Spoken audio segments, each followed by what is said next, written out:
Hi, I'm Tim. Welcome to Watchbox, and thanks for logging on. If you love this watch, email me, tmosso at thewatchbox.com, your direct purchase and pricing email question line for questions about this or any watch you see here on Watchbox Reviews. That's tmosso at thewatchbox.com. And today we are discussing a Tudor Heritage Black Bay in stainless steel that debuted at Basel World 2016. This is the Black Bay Blue, paying reference and deference to the Tudor and Rolex Big Crown No Guard Submariners of the 50s and early 60s. The timepiece 41mm in stainless steel, 14.8mm thick, approximately 50mm lug to lug, and then a 22mm spacing between the lugs. As you can see, it is a beautifully detailed watch with the nostalgic polished bevels, recalling those Tudor and Rolex Submariner cases, both made by Rolex back in the day, that would have featured those handsome polished bevels.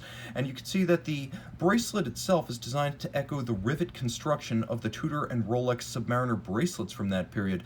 Now you can see that the bracelet itself is actually sized using a combination of screws and anchoring points inside the clasp. So we're going to throw this watch on the wrist. My wrist 16 centimeters in circumference, and you get a good sense of the size of this Tudor Black Bay Blue on the wrist. The timepiece, 14.8mm thick, is chunkier than a Rolex sub, but you can see it still has no real issues contending with a cuff or a tight sleeve, and it'll fit underneath absolutely any jacket. Because of the 50mm lug-to-lug dimension, I can recommend this watch for a wrist as small as 14 centimeters circumference, though I wouldn't go any smaller. Taking a quick look at the clasp internals, I promise you everything is world class.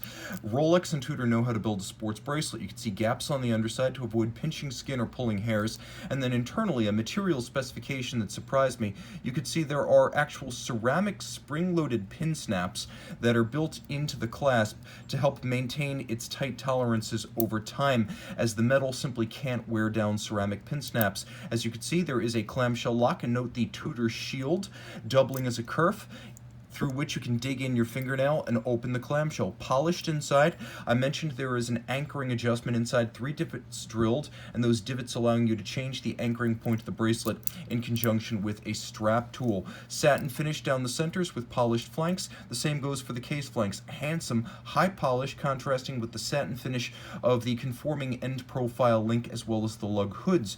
Note that the crown features the pre-1968 Tudor rose, and the dial features the post-1968 Tudor shield. There is a sort of micro knurling for the bezel itself, which winds up being incredibly easy to grip as it's sharp, tight, and allows easy purchase. Have a listen to the bezel. It's crisp and chunky, chunkier than a Rolex Submariner to be sure. The bezel is anodized blue with a small luminescent pearl, and you can see that you line that up with the minute hand. Now you have a 0 to 60 minute count-up timer that I find more practical than a chronograph because it's easier to read, and most chronograph timers only go up to 30 minutes anyway. No guard profile like the old Tudor Submariners 7922 to 7924 and the 7923, 7924 style big crown profile. There is a chapter ring, again a la vintage Tudor and Rolex on the dial, but while the watch largely recalls timepieces of the 50s and early 60s, the hands, the snowflake style, recall the Tudor Submariners from about 1968 to 1975. So there's a lot going on here, but note that the dial features applique rather than printed indices. This is a high-grade watch, and underneath the caseback, a high-grade movement, and they leave little to the imagination, writing MT5602 on the caseback, and that is the movement that's inside. A Tudor exclusive caliber built by Tudor's movement partner Kinesi. It is a 70-hour power reserve automatic winder adjusted in 5 positions with a COSC chronometer certification. The automatic winding is bidirectional, so there's no rotor wobble. With a full balance bridge and a free sprung index, it's highly shock resistant, and with a silicone hairspring, it is highly anti-magnetic. Water resistant down to 200 meters. Pull the crown out, it is a screw down unit, and withdraw it. You can see there is a hacking or stop seconds mechanism, and the movement beats away at 28,800 vibrations per hour. In other words, it is a full-service, modern chronometer certified, exclusive caliber sports watch, a timepiece that looks good, wears well, and is likely to become a classic in its own right. Launched at Basel World 2012, the watch gained manufacturer movements 3 years later, and in 2016, we received this, the Black Bay Blue. Email tmosso at thewatchbox.com for purchase and pricing questions.